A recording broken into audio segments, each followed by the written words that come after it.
जय श्री राम दोस्तों। हमारी आज की कहानी है ससुर ने सिखाया अपनी चोरनी बहू को सबक। सुंदर लाल जी 2 दिन से अपने दांतों की तकलीफ से परेशान थे। अभी अभी अपनी पत्नी के साथ डॉक्टर के यहाँ से घर लौटे ही थे कि तभी मालती जी ने देखा बहू जानवी किचन में खाना बना रही थी। अपने पति की हालत के बारे में सोचकर मालती जी उठी और बहू के पास जाकर कहने लगी, बेटा जानवी, क्या तुम अपने ससुर जी के लिए पतली सी मूंग दाल की खिचड़ी बना दोगी? तुम्हारे ससुर जी के दांतों में दर्द होने की वजह से डॉक्टर ने उन्हें नरम और मुलायम चीज़ खाने की सलाह दी है। अभी रोटी खाने में तुम्हारे ससुर जी को तकलीफ होगी। मालती जी ने बड़े सहमे लहजे में किचन में खाना बना रही अपनी बहू जानवी से कहा। सास मालती जी की बात पर जानवी अकड़ते हुए बोली, ओ बुढ़िया, ऑर्डर तो ऐसे दे रही है जैसे किसी रेस्टोरेंट में वेटर को खाने का ऑर्डर दे रही हो। पतली सी खिचड़ी चाहिए बुढ़िया को। अरे मैंने क्या ठेका उठा रखा है सबका, जो मुंह उठाए चली आई फरमाइश करने। जा यहाँ से, अब मेरे सिर पर मत नाचती रहे, मुझे बहुत काम है। बहू के कुट वचन सुनकर मालती जी सहम सी जाती हैं और आंसू मोतियों की तरह पलकों से टपकने लगते हैं। आंसू साफ करके सिर झुकाए वे अपने कमरे में वापस आती हैं। पत्नी का उतरा हुआ चेहरा देखकर पति सुंदर लाल जी उनका मन पड़ने में देरी नहीं लगाते और मालती जी के कुछ कहने से पहले ही वे पत्नी को अपने पास बिठाकर उनका हाथ अपने हाथों में लेकर समझाते हुए तसल्ली पूर्वक कहते हैं, क्यों उदास होती हो मालती, संतान तो इनकी भी है। आज जैसा व्यवहार ये लोग हमारे साथ करेंगे वैसा ही व्यवहार इनकी संतान कल इनके साथ करेगी। तुम देखो मालती, जब हम लोगों ने अपने माता पिता की दिन रात सेवा की तब भी हमें अपनी संतान की वजह से ऐसे दिन देखने पड़ रहे हैं। फिर यह लोग तो हमारी सेवा करना तो दूर, हमारे साथ दुर्व्यवहार करते हैं। तो सोचो इनकी संतान इनके संग कैसे कैसे दिन देखने पर मजबूर करेगी। मालती जी बोली, आप छोड़िए इन लोगों को। अभी भगवान की दया से मेरे हाथ एकदम सही सलामत है। मैं खुद भी पकाकर खा सकती हूँ और आपको भी खिला सकती हूँ। बस ये डायन जानवी ही मुझे किचन में पैर नहीं रखने देती, जैसे ही मैं कोई अछूत हूँ। नाम रख दिया माँ बाप ने जानवी, परंतु स्वभाव से एकदम नाम के विपरीत है। आप थोड़ा इंतज़ार कीजिए, वह खाना बनाकर अपने कमरे में चली जाए, फिर मैं आपके लिए गरम गरम खिचड़ी बना कर लाऊंगी। थोड़ी देर बाद जानवी के कमरे में जाने के बाद मालती जी पति सुंदरलाल जी के लिए मूंग दाल की गर्मा गर्म पतली सी खिचड़ी बना कर लाई और बड़े प्रेम से उन्हें खिलाया। मालती जी और सुंदरलाल जी के विवाह को लगभग 35 वर्ष पूरे होने को आए थे।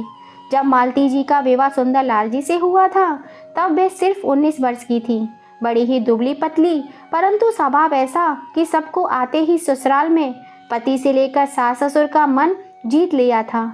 जहां मालती जी नटखट और चंचल स्वभाव की थी, वहीं दूसरी ओर सुंदरलाल जी हट्टे कट्टे स्वाभिमानी स्वभाव के गबरू जवान थे। सुंदरलाल जी की प्राइवेट जॉब थी।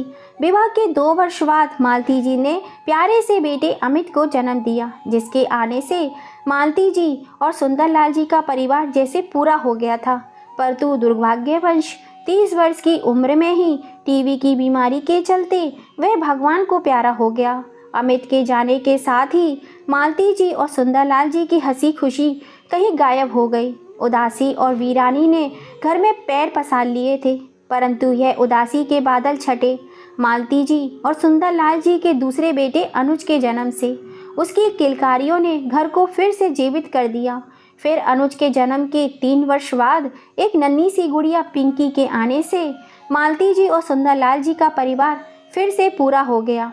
नन्ही गुड़िया पिंकी के आते ही बड़े भाई अनुज और दोनों माता पिता का खिलौना बन गई। दोनों माता पिता अपने दोनों बच्चों को अत्यधिक प्रेम करते थे। दोनों दंपत्ति ने बड़े जतन और स्नेह से अपने घर को सींचा था। सुंदरलाल जी की प्राइवेट जॉब होने के बावजूद भी पाई पाई जोड़कर दोनों ने अपने सपनों का महल खड़ा किया। दोनों ने बड़ी ही मेहनत करके अपना सुंदर और बड़ा सा घर बनाया था। उनके लिए वह महल से कम नहीं था। अपने दोनों बच्चों की परवरिश में भी उन्होंने खाने पीने पहनने की कोई कमी नहीं रखी। दोनों बच्चे अनुज और पिंकी की शिक्षा पर भी उन्होंने काफ़ी जोर दिया। मालती जी एक समझदार गृहिणी थी। भांति पति की छोटी सी कमाई में तिनका तिनका जोड़कर अपने दोनों बच्चों को अच्छे स्कूल और कॉलेज में पढ़ाया। पिंकी बिल्कुल अपनी माँ की छवि थी, सुंदर, सुशील और थोड़ी सी नटखट। मालती जी और सुंदरलाल जी पिंकी की शादी बेटे से पहले करना चाहते थे, इसलिए उन्होंने पिंकी की बीएससी होने के बाद ही एक अच्छे परिवार में उसका रिश्ता तय कर दिया और फिर 3 माह बाद ही पिंकी का विवाह नीरज के साथ संपन्न हो गया। मालती जी और सुंदरलाल जी ने नीरज के रूप में दामाद नहीं, एक बेटा पाया था। नीरज बहुत ही समझदार, संस्कारी और अच्छे स्वभाव वाले व्यक्ति थे। मालती जी और सुंदरलाल जी को अपने माता पिता के समान ही सम्मान दिया करते थे। नीरज जी रेलवे सरकारी में कर्मचारी थे, जिस कारण उनका ट्रांसफ़र होता रहता था, इसलिए वे लोग मालती जी और सुंदरलाल जी से मिलने कम ही आ पाते थे। परंतु उनकी प्यारी सी 8 वर्षीय बेटी परी अपने नाना नानी से मिलने को हमेशा बड़ी उत्साहित रहती थी। अनुज की प्राइवेट जॉब लगने के बाद उसने भी अपनी पसंद की लड़की जानवी से शादी कर ली। अनुज ने जानवी की छवि अपने माता पिता के सामने ऐसी दिखाई, उसे मालती जी और सुंदरलाल जी को लगा कि बहू के आने से घर की रौनक और ज़्यादा बढ़ जाएगी। परंतु हुआ उसके विपरीत। जानवी के आने से जैसे घर के सारे रंग फीके ही पड़ गए थे। जैसा नाम उसके ही विपरीत उसका व्यक्तित्व था। कठोर, निर्दयी, बेहद बदतमीज। सास ससुर को मान सम्मान देना तो दूर की बात, वह तो सास ससुर के साथ ऐसा बर्ताव करती थी जैसे मालती जी उसकी सास नहीं, सौतन हो। आज भी जानवी गुस्से में लाल पीली पति के आने का इंतज़ार कर रही थी।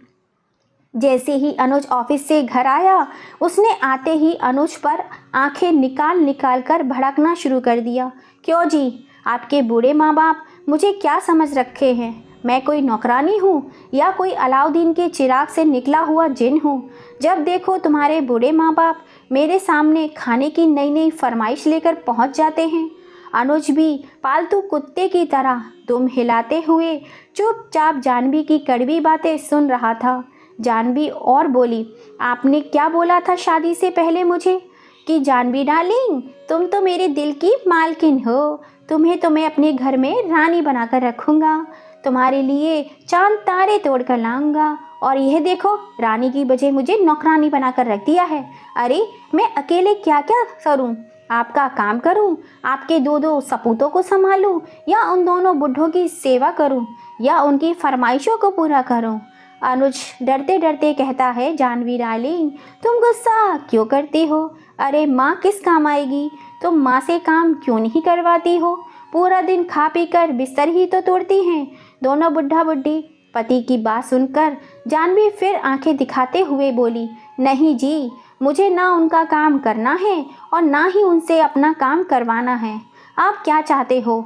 उनसे अपना काम करवा कर मैं अपना काम और बिगाड़ लूँ? मुझे आपकी एक बात नहीं सुननी। आज मैं बता दे रही हूँ, या तो आप उन दोनों बुढ़ों की रसोई अलग करवा दो, नहीं तो मैं अपने मायके चली जाऊँगी, वह भी अकेले। फिर संभालना अकेले आप अपने दोनों बेटों को और अपने सन की माँ बाप को।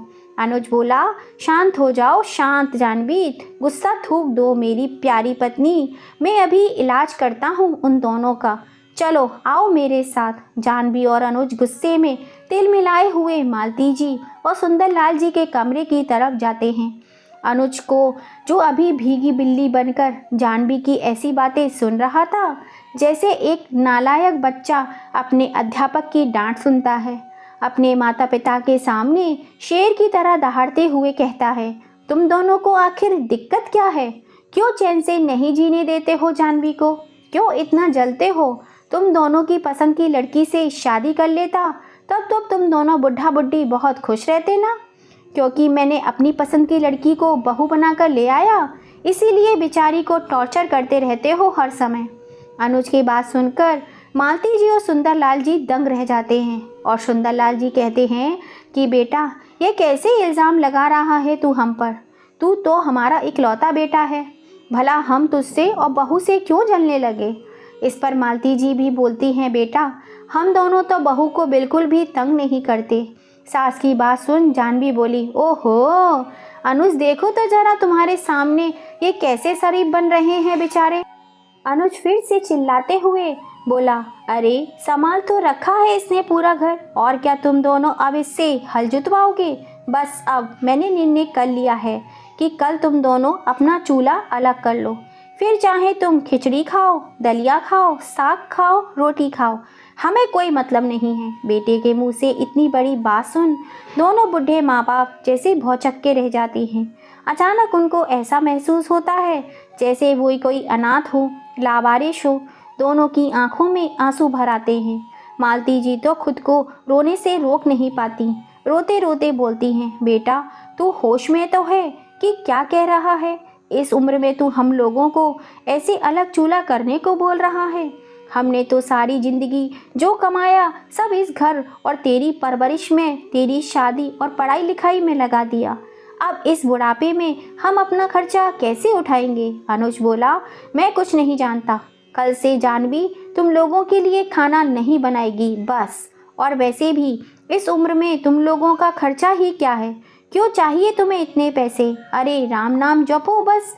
फिर पत्नी की तरफ देखते हुए कहता है, जानवी अपने पुराने पड़े बर्तनों में से कुछ बर्तन, पुराना छोटा वाला गैस का चूल्हा इनको दे देना, और फिलहाल इनको अपने सामान में से थोड़ा आटा चावल वगैरह भी दे देना, बात का बाद में देखा जाएगा। अनुज अपने बूढ़े माँ बाप को अपना फरमान सुनाकर पत्नी का हाथ पकड़ वहाँ से चला जाता है, और पीछे रह जाते हैं आंखों में आंसू और दिल में पीड़ा लिए उसके बूढ़े माँ बाप, जिन्होंने अपने इकलौते बेटे की अब तक हर मांग, हर इच्छा पूरी की थी। उसे वह हर खुशी देने की कोशिश की थी जो हर मध्यवर्गीय माता पिता की तरफ से अपनी औलाद को दी जाती है। जानवी ने पति के कहे अनुसार कुछ पुराने बर्तन, गैस और कुछ खाने पीने का सामान दोनों के कमरे में लाकर पटक दिया और चलती बनी। अब अगले दिन से दोनों बूढ़े माँ बाप अपना खाना जैसे तैसे करके अलग बनाते, पर इसमें भी जानवी को सुकून कहाँ था। वह अब भी मालती जी को परेशान करने में कोई कमी नहीं छोड़ती थी। एक दिन मालती जी बड़ी मुश्किल से अपने कपड़े धोकर बाहर आंगन में रस्सी पर सुखा रही थी। तभी जानवी भी अपने धुले हुए कपड़े की बाल्टी लेकर आई और मालती जी के धुले कपड़े रस्सी से नीचे फेंकते हुए बोली, ए बुढ़िया, अभी तो मैं भी कपड़े धोकर लाई हूँ, पूरी रस्सी पर तू ही अपने कपड़े डाल देगी तो मैं अपने कपड़े तेरे सर पे फैलाऊंगी। मालती जी को जानवी की इस बेहदा हरकत पर बहुत गुस्सा आया, परंतु अपने गुस्से पर काबू रखते हुए गिरे हुए कपड़े फिर से उठा लिए और वापस धोकर इस बार छत पर सुखाने के लिए चली गई, क्योंकि वह एक समझदार महिला थी, इसीलिए जानती थी कि ऐसे लोगों से बहस या झगड़े में पड़ना समझदारी की बात नहीं है। अगले दिन बाहर आंगन में बनी हुई टंकी पर मालती जी अपने झूठे बर्तन धोने के लिए बैठी तो जानवी फिर से उनको देखकर दौड़ते हुए अपने भी बर्तन धोने के लिए ले आई और बोली, चल हट बुढ़िया, पहले मुझे बर्तन धोने दे, तू मेरे बाद धोना। बहू की बात पर मालती जी बोली, बहू तू तो अपने किचन में सिंक में भी बर्तन धो सकती है, यहाँ पर मुझे धोने दे। सास की बात पर जानवी मुंह बनाते हुए बोली, मैं तेरी गुलाम नहीं हूँ बुढ़ी कि तेरे इशारे पर नाचूं, जो तू बोले वही करूं, जहाँ तू बोले वहाँ बर्तन धोऊं। बहू की बात सुनकर मालती जी एक बार फिर से गुस्से का घूंट पीकर रह गई। जानवी अक्सर ऐसा ही करती, वह हर काम में मालती जी की नकल करती। अगर मालती जी कपड़े धोती तो वह भी अपने कपड़े धोने लगती, वह बर्तन धोती तो जानवी भी ऐसा ही करती, जैसे मानो उसका सासू माँ से कोई कंपटीशन हो। ना जाने उसे यह सब करने में क्या मज़ा आता था। जानवी के द्वारा दिए गए खाने का सामान भी अब ख़त्म हो गया था। मालती जी अपने पति से बोली, देखना जी, सारे डिब्बे खाली हो गए हैं, ना ही जानवी ने और सामान दिया और ना ही अनुज ने सामान के लिए पैसे। इस पर सुंदरलाल जी कहते हैं, मालती, यदि उन लोगों को हमारा इतना ख्याल होता तो वे हमें अलग ही क्यों करते। मालती जी बोली, परंतु अनुज ने कहा था कि वह हमें खर्चे के लिए पैसे तो देगा ही, फिर हमें उसे बताना चाहिए कि हमारा सब सामान ख़त्म हो गया है, फिर वह हमें पैसे दे या सामान। सुंदरलाल जी बोले, ठीक है, तुम एक बार जाकर उससे बात कर लो। मालती जी अनुज के ऑफिस से आने के बाद उसे अपनी सारी परिस्थिति बताते हुए कहती हैं, बेटा हमारा सारा सामान ख़त्म हो गया है, सारे डिब्बे खाली हो गए हैं। या तो तू जानवी से थोड़ा सामान दिलवा दे या थोड़े से पैसे दे दे तो मैं खुद सामान खरीद लाऊंगी। माँ की बात सुनकर अनुज अपमानजनक लहजे में बोला, इतनी जल्दी डकार गए तुम दोनों इतना सारा सामान? समझ गया मैं तुम्हारी चालाकी। तुम्हें सामान के बहाने पैसे चाहिए मौज मस्ती करने के लिए। मेरे पास तुम लोगों की अय्याशियों के लिए फालतू पैसे नहीं हैं और ना ही जानवी अब तुम्हें किचन में से एक चावल का दाना भी देगी। अब मेरी सिर पर खड़ी मत रहो, अभी ऑफिस से आया हूँ, देख नहीं रही? चैन से सांस तो लेने दो मुझे। बेटे के मुंह से इतने कुट वचन सुनकर अपने आंसू रोक नहीं पाई और बेटे की जिल्लत भरी बातें सुन उनकी तो आगे कुछ बोलने की हिम्मत ही ना हुई। उनकी स्थिति ऐसी थी मानो काटो तो खून नहीं। रोते रोते वे कमरे में से वापस आईं और सुंदरलाल जी को सारी बात बताई। सुंदरलाल जी ने पत्नी को बड़े प्यार से चुप कराया और उनको तसल्ली दी और कहा कि अभी तुम्हारा पति जीवित है मालती, तुम फिक्र मत करो। मैं तुम्हें ऐसी संतान की वजह से ना ही रोने दूंगा और ना ही वो भूखा मरने दूंगा। फिलहाल तो हमारे पास दोपहर का बचा हुआ खाना है, तुम भगवान का नाम लेकर खाओ और आराम से, मैं कल कुछ करता हूँ। मालती जी बोली, परंतु आप क्या करोगे? आपकी तबीयत तो पहले ही ठीक नहीं रहती। पर मालती, जब तक जीवित हैं ऐसे भूखे भी तो नहीं मर सकते ना। देखता हूँ बाहर जाके कुछ ना कुछ तो हाथ पैर मारूंगा ही, चाहे कोई मजदूरी ही क्यों ना करनी पड़े। सुंदरलाल जी ने पत्नी की बात का उत्तर देते हुए कहा और पत्नी को तसल्ली से खाना खिलाकर दोनों लोग सो गए। सुबह में अब दोनों के पास खाने को कुछ ना था। ऐसी स्थिति में भूखे पेट पत्नी के मना करने पर भी सुंदरलाल जी किसी काम की तलाश में दो पैसे कमाने की आशा लिए घर से निकल पड़ते हैं। पर बूढ़ी हड्डियां और भूखी आंतें कहाँ तक साथ दे पाती। मोहल्ले की गली पार करते ही वे कमजोरी की वजह से चक्कर खाकर गिर पड़ते हैं। तभी मोहल्ले के कुछ लड़के उनको देखते हैं तो उठाकर घर छोड़ जाते हैं और मालती जी से उनका ख्याल रखने को बोलते हैं। मालती जी पति को ऐसी बेसुध हालत में देखकर एकदम घबरा जाती हैं।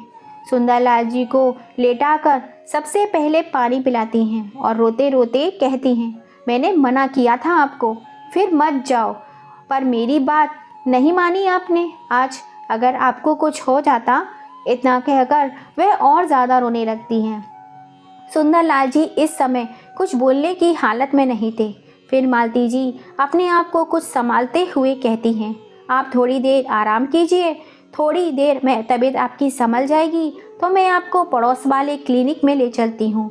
अग्रवाल जी का बेटा डॉक्टर है, बड़ा ही आदर सम्मान करता है वह आपका, आपसे थोड़ी दवाई के पैसे भी नहीं लेता।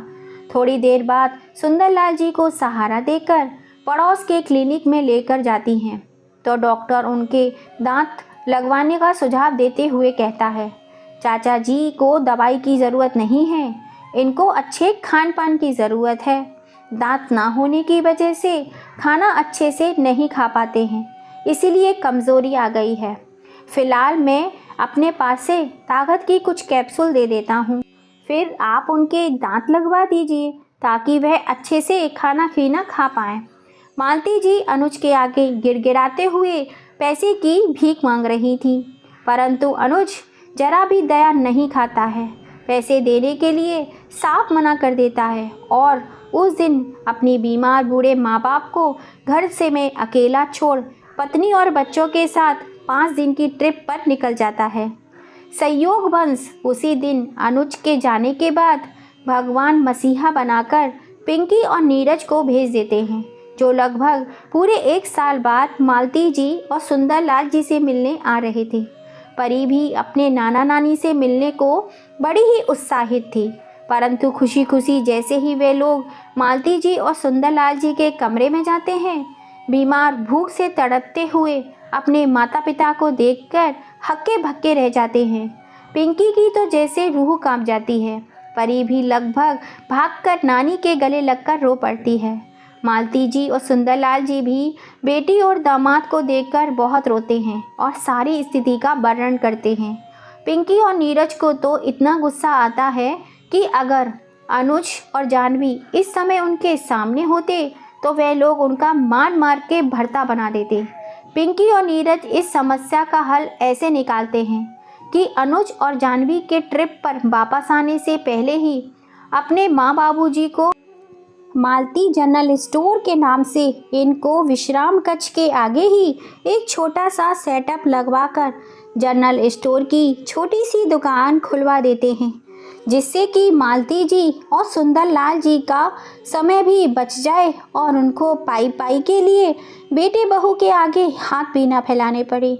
माँ और बाबूजी का ख्याल रखने का बोलकर वे लोग चले जाते हैं।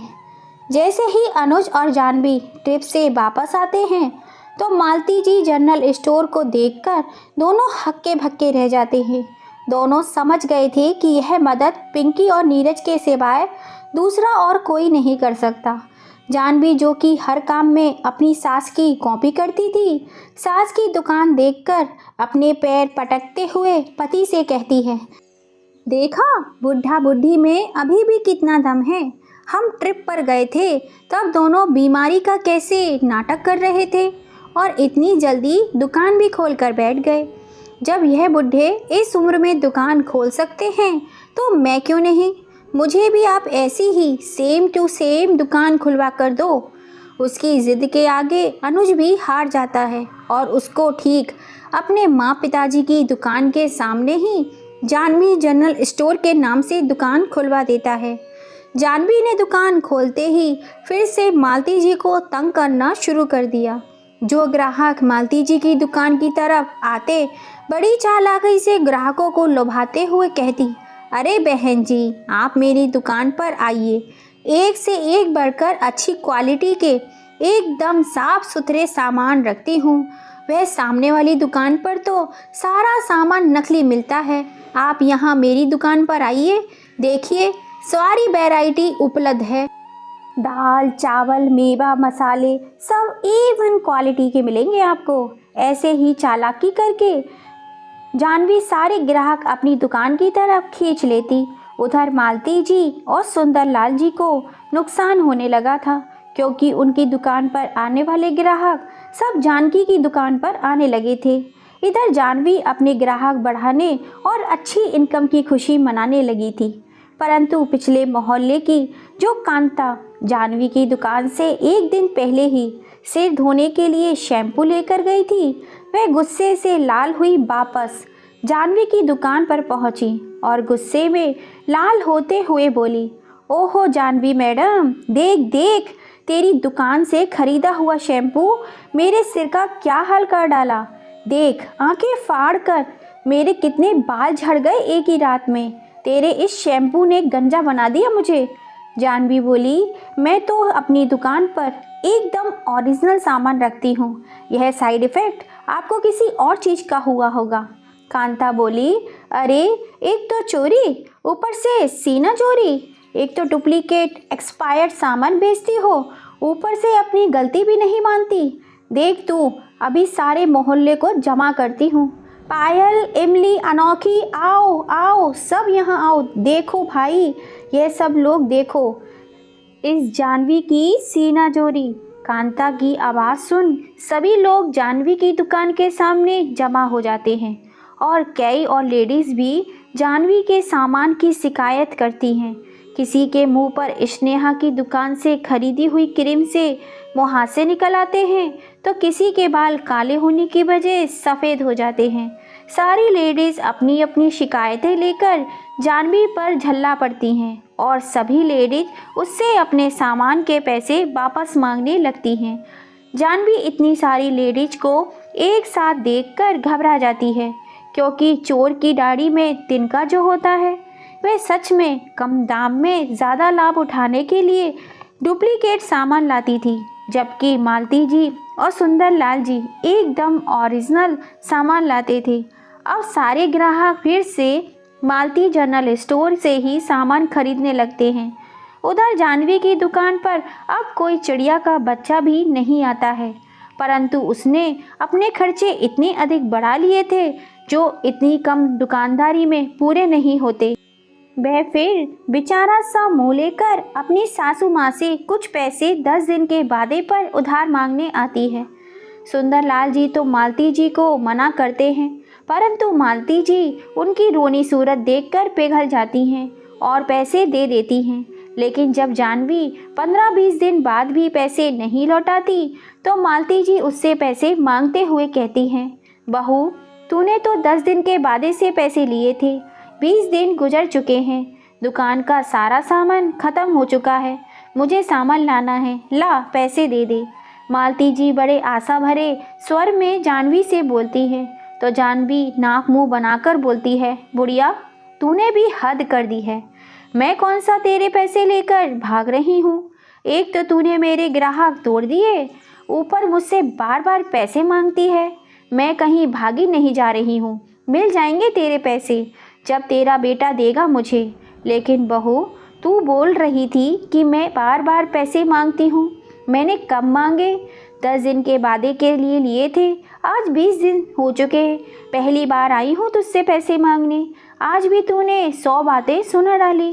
ओहो बुढ़िया, तेरे तो ज़्यादा पर निकल आए हैं, इतना बोलना आ गया है तुझे, जरा सा काम चलने लगा तो। अरे मेरी आह लगेगी तुझे बुढ़िया, तू कभी फूलेगी फलेगी नहीं।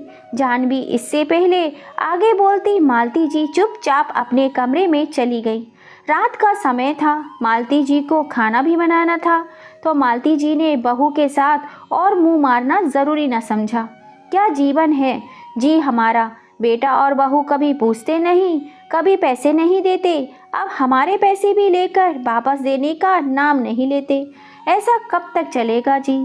मालती जी ने खाना बनाते हुए अपने पति से कहा तो सुंदरलाल जी बोले, यह आजकल की संतानें ऐसी ही हैं, तो सोचो आगे इनकी संतानें कैसी होंगी।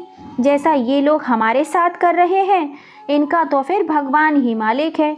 और अगर अब तुमने एक भी पैसा इन कपूतों को दिया तो मुझसे बुरा और कोई ना होगा। हाँ जी जानती हूँ, आगे से ध्यान रखूँगी। चलो अब खाना खाते हैं। दोनों खाना खाते हैं और आराम से सो जाते हैं। सुबह जल्दी उठ पूजा पाठ कर हर रोज की तरह मालती जी और सुंदरलाल जी दुकान पर जाते हैं और देखते हैं दुकान के आगे बहुत गंदगी वाला कूड़ा पड़ा हुआ था। दोनों ने जब ये देखा तो उल्टी होने को आ गई।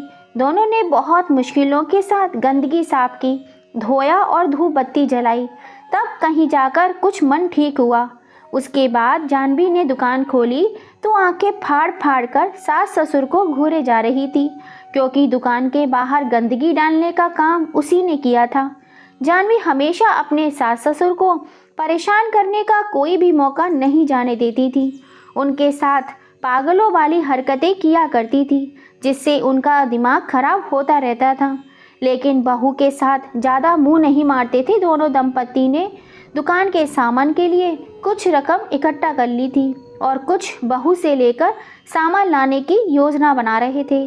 दुकान बंद करने के बाद रात में फिर मालती जी ने जानवी से अपने पैसे के लिए कहा, बहू आज तो पैसे दे दो, हमें कल सामान लाना है। इतना सुन जानवी फट पड़ी और गुस्से से लाल सास पर भड़के जा रही थी। मालती जी को भी गुस्सा आ गया। मैंने अपने पैसे मांगकर कौन सा पाप कर दिया जो तू इतना तड़क रही है। उन दोनों की आवाज़ सुन सुंदरलाल जी भी कमरे से बाहर आ गए। बहू थोड़ी दी तो लाज शर्म कर लिया करो, तेरी सास है वह, सास भी तो माँ ही होती है। सुंदरलाल जी ने जानवी को समझाते हुए कहा तो जानवी और ज़्यादा भड़क गई। माँ? अरे हाँ, यह माँ नहीं डायन है, डायन, जो अपने बेटे बहू को जरा सा पैसा देकर ही मांगने आ जाती है। इतना सुन सुंदरलाल जी क्रोधित हो उठे और मालती जी का हाथ पकड़कर उन्हें कमरे में लेकर चले गए। इतने में अनुज भी आ गया। पत्नी को गुस्से में लाल देखकर पूछने लगा, अब क्या हो गया भाग्यवान? जानवी पैर पटकते हुए कमरे में चली गई। उसके पीछे पीछे अनुज भी कमरे में चला गया। उधर सुंदरलाल जी से मालती जी कहती है, मुझे इतना गुस्सा आ रहा था कि बस आज कोई अनर्थ ही हो जाता। देवी समान सास को भी डायन बोल रही थी, आज तो मेरा हाथ ही उठ जाता। अच्छा हुआ आप मुझे कमरे में ले आए। यह तो बहुत ही बदतमीज़ लड़की है, इसे बड़ों के सम्मान का भी कोई लिहाज नहीं है। चलो मैंने खाना बना दिया है, खाना खा लो आप। क्यों तुम खाना नहीं खा रही हो क्या? नहीं जी, मुझे भूख नहीं है। लेकिन तुमने क्या खाया था जो तुम्हें भूख नहीं है? तुम मेरे साथ खाओगी तो मैं खाऊंगा, और सुबह सामान लेने बाजार भी तो जाना है। जल्दी सोएंगे तभी तो जल्दी उठेंगे। अच्छा फिर ये बताओ तुम किस टाइम खाना खाओगी?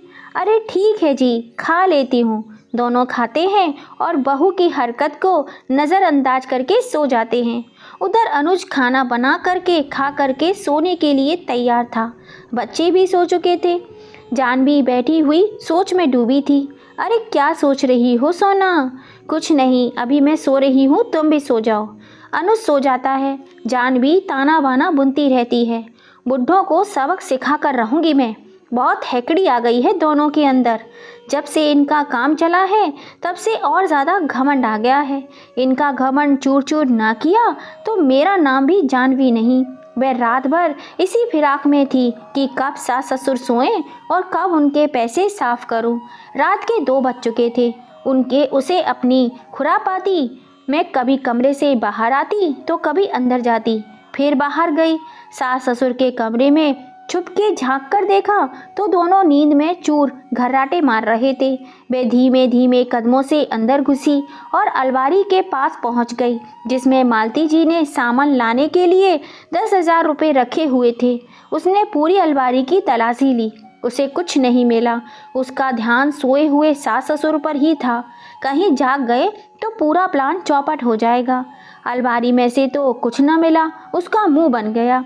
बुढ़िया ने कहाँ रखे होंगे पैसे? बड़ी चालाक है बुढ़िया, वह अपने मन में सोचे जा रही थी। तभी उसकी नज़र दीवार पर टंगे एक थैले पर पड़ती है। हो ना हो बुढ़े बुढ़िया ने इसी में पैसे रखे होंगे। यही थैला लेकर जाने वाले हैं कल ये लोग। चलो इसमें भी चेक करती हूँ। तभी सुंदर लाल जी करवट लेते हैं तो जानवी घबरा कर नीचे बैठ जाती है। उनको सोता हुआ देख फिर से खड़ी होती है और दीवार पर टंगे थैले में से जैसे ही हाथ डालती है तो उसके अंदर एक और थैला होता है। वह उसे बाहर निकालती है, चेक करती है तो उसमें 10,000 रुपये की रकम देखकर उसकी आंखें चमक जाती हैं। वह पैसे देख इतनी उत्साहित होती है कि वही थैला ले धीमे धीमे कदमों से कमरे के बाहर आ जाती है और चैन की सांस लेती है। शुक्र है भगवान का, सांप भी मर गया और लाठी भी ना टूटी। सोचते हुए अपने कमरे में जाकर अपनी अलमारी में वह पैसे वाला थैला रख देती है और बिस्तर पर पलटी मारकर आराम से सो जाती है। हर रोज की तरह मालती जी सुंदर लाल जी सुबह सुबह उठकर नहा धोकर पूजा पाठ नाश्ता कर जैसे ही चलने के लिए थैला उठाकर उसमें हाथ देते हैं तो उसमें थैला ना पाकर घबरा जाते हैं। थैले को बार बार चेक करते हैं। उसे उलट पुलट करके देखे जा रहे थे। दोनों पसीने से तर हो चुके थे। बूढ़ी हड्डियों ने दिन रात की कड़ी मेहनत कर वह रकम इकट्ठा की थी। दोनों का हार्ट फेल होने को आ गया था। मेरे सामने ही तो रखे थे मालती तुमने इसमें पैसे, फिर कहाँ गए? किसने उठा लिए? सुंदर लाल जी ने घबराते हुए कहा। कहाँ जाएंगे? यह काम जानवी के अलावा और कौन कर सकता है? हमारे घर में चोर उचक्के आने से तो रहे। रात उसके साथ कहाँ सुनी हो गई थी? देखा नहीं था तुमने कैसा व्यवहार कर रही थी? तो क्या वह पैसे नहीं चुरा सकती? मालती जी ने माथे में बल डालते हुए कहा। तो सुंदर लाल जी बोले, तुम ठीक कह रही हो ना हो यह बहू का ही काम है, लेकिन उसकी तलाशी कैसे लें? अब तो अनुज भी जागने वाला होगा। जानवी तो बवंडर मचा देगी। बवंडर मचाए तो मचाए, हमारी मेहनत के पैसे हैं, ऐसे नहीं जाने दूंगी। इतना कह दोनों अनुज के कमरे में चले जाते हैं। अनुज जाग गया होता है। जानवी सो रही होती है। सुबह सुबह ऐसे अचानक अपने माता पिता को अपने कमरे में देख अनुज हैरान रह जाता है। क्या बात है, तुम दोनों को शर्म नहीं आई? क्या बेटे बहू के कमरे में घुसे आ रहे हो? हमें तो शर्म है, लेकिन तेरी पत्नी को शर्म नहीं है, जो रात में चोरी करती फिरती है। सुंदर लाल जी ने कहा तो अनुज चिल्ला उठा। ज़बान संभाल कर बात करो, होश में भी हो? क्या बोल रहे हो? अनुज की तेज आवाज़ सुन जानवी और बच्चे भी उठ जाते हैं। क्या बात है जी, क्या हुआ? सुबह सुबह ये लोग हमारे कमरे में क्या कर रहे हैं? बहू इतनी भोली मत बनो, हमें सब पता है। मालती जी बोली तो जानवी तड़क कर बोली, क्या पता है तुमने हमारे पैसे चुराए हैं, निकाल हमारे पैसे।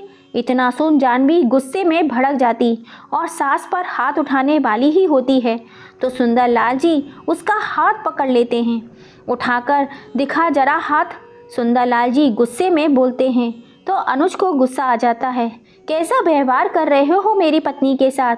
बूढ़े, एक तो झूठा इल्ज़ाम लगा रहे हो, ऊपर से इतना घटिया व्यवहार भी कर रहे हो। तो फिर तू तलाशी दिलवाना अपने कमरे की। अगर झूठा इल्ज़ाम है तो अनुज को इतना इल्म नहीं था कि उसकी पत्नी चोरी भी कर सकती है।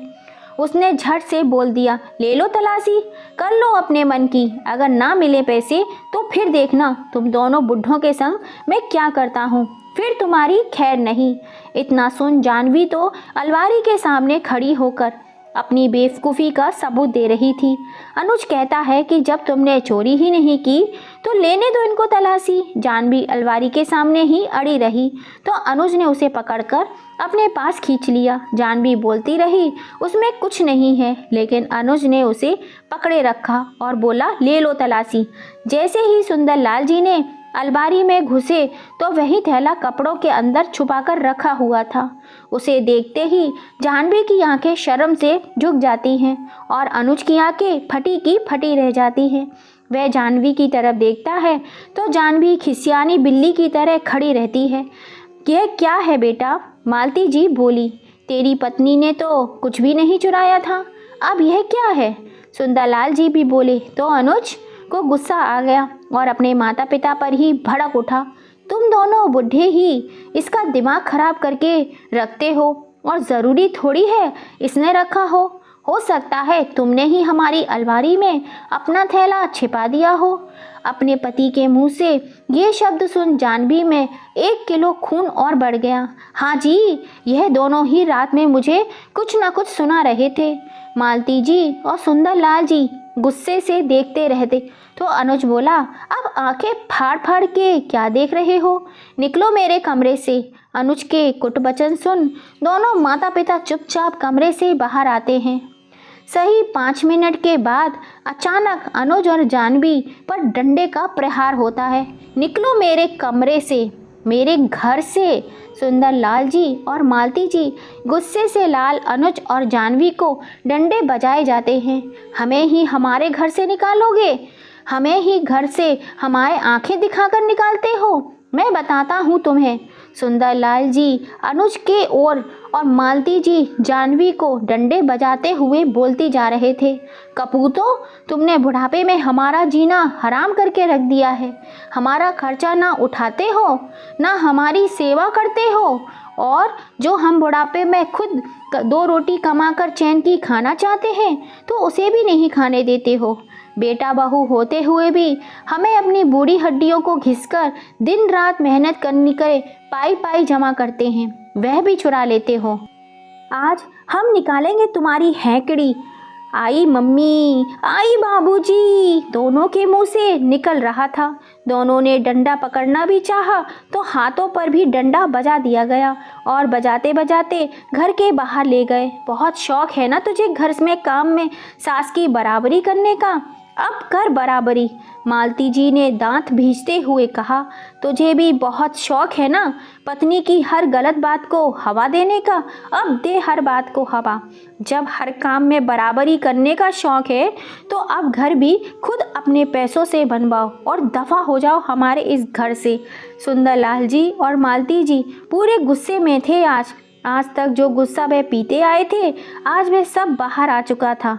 घर से बाहर निकलने पर दोनों की सारी हैकड़ी निकल गई। आँखों के आगे तारे टूट गए कि आज तो अपनी पर आ गए दोनों माँ बाप। हम कहाँ जाएंगे? किराए तक का हिसाब नहीं है मेरे पास, कैसे पूरा करेंगे? यह सब उन्होंने उन 2 पलों के अंदर मार खाते खाते ही सोच लिया था। दोनों माता पिता के चरणों में गिरकर उनके चरण पकड़ लिए और रो रो कर माफ़ी मांगने लगे। सुंदरलाल जी, जो कि पहले ही गुस्से में भरे हुए थे, बोले, अब कोई माफ़ी नहीं है, अब अपने घर एक पल तुम्हें और बर्दाश्त नहीं करूँगा। हमने ही लाड़ प्यार में तुम्हें बिगाड़ कर अपने सिर पर बिठा लिया था, लेकिन अब बस अति हो गई। एक ही घर में हम बुढ़ों को 2 रोटी के लिए अलग कर दिया। हम तब भी कुछ नहीं बोले, हमारे इलाज खर्च को भी 1 पैसा नहीं दिया गया। हमने अपना काम कर लिया, हम तब भी कुछ नहीं बोले। बहू ने दिन रात मालती को परेशान करके रखा, हम तब भी कुछ नहीं बोले। लेकिन किसी बात की हद होती है और अब वह हद पूरी हो चुकी है। बस 1 मिनट से पहले मेरा घर खाली कर दो, नहीं तो मोहल्ले वालों को बोल दूंगा हम बुढ़ों को जलाना चाहते हैं। अनुज रोते हुए बोला, लेकिन पापा जी हम कहाँ जाएंगे? हमें नहीं पता, कहीं भी जाकर मरो, हमें चैन से जीने दो। सुंदरलाल जी ने उन्हें घर से सामान लेने के लिए आधा घंटा दिया। आधे घंटे में दोनों ने अपना ज़रूरी सामान बांधा और बच्चों को लेकर घर से निकल पड़े। फिर वे दोनों सुंदरलाल जी के प्रिय दोस्त रामू जी के घर जाकर अनुज ने पिता से बात करने की सिफारिश की। उनके आगे रोए गिड़गिड़ाए उन्होंने सुंदरलाल जी को फ़ोन किया, लेकिन सुंदरलाल जी टस से मस न हुए। देख रामू, तेरी सारी बात मान लूँगा, बस यह मत बोलना कि इन्हें घर में रख ले। अपनी बची कुची सांस हम दोनों बूढ़े पति पत्नी अब चैन से लेना चाहते हैं। उन्हें गुस्से में देखा और उनकी बातों से सहमत रामू जी ने भी उनको मना कर दिया। अब दोनों दर दर की ठोकरें खाने को मजबूर हो गए। महंगाई के इस दौर में घर बनाना मुश्किल ही नहीं नामुमकिन है। अब दोनों को किराए पर रहते हुए 5 साल गुजर चुके थे। दोनों ने बहुत झगड़े होते हैं। दोनों के बच्चे भी अब होश संभाल रहे थे। अब वही कहानी उनके बच्चे उनके साथ दोहरा रहे थे जो उन्होंने अपने माता पिता के साथ किया। उधर सुंदरलाल जी और मालती जी चैन से अपना जीवन जीने में व्यस्त थे। उन्होंने घर से थोड़ी ही दूर पर बड़ी दुकान खरीद ली थी जो आसपास के इलाकों में बहुत ही प्रसिद्ध हो चुकी थी। दोनों भी बहुत प्रसिद्ध हो चुके थे, बहुत चैन और सुकून से अपना जीवन काट रहे थे। जब उनसे कोई सवाल करता कि आपने अपने बेटे और बहू को घर से क्यों निकाल दिया, तो बड़े गर्व से बोलते, जब बच्चे बूढ़े माता पिता को अत्याचार करके उन्हें घर से निकाल सकते हैं तो माता पिता क्यों नहीं निकाल सकते। उनके रहते हम घुट घुट कर जीते थे, उनके जाने के बाद खुली सांस ले रहे हैं। ऐसी संतान के साथ रहने से क्या फ़ायदा जिसका बुढ़ापे में 2 दिन भी सुख न मिल पाया। उनकी बातों की सब सराहना करते थे और सब उनसे सलाह लेने के लिए घर आने लगे थे। तो दोस्तों, अपनी बहू बेटे को सबक सिखाने के लिए सुंदरलाल जी और मालती जी ने जो ठोस कदम उठाया वे सही था या गलत, अपनी राय हमें कमेंट करके ज़रूर बताइएगा। और कहानी पसंद आई हो तो ज़्यादा से ज़्यादा इसे अपने फैमिली फ्रेंड में शेयर कीजिएगा, लाइक कीजिएगा, सब्सक्राइब कीजिएगा, पास में लगी बेल आइकन को दबा दीजिएगा, जिससे हम जब भी कोई नई कहानी डालें उसका नोटिफिकेशन आपको सबसे पहले मिल सके। फिर मिलेंगे। जय श्री राम।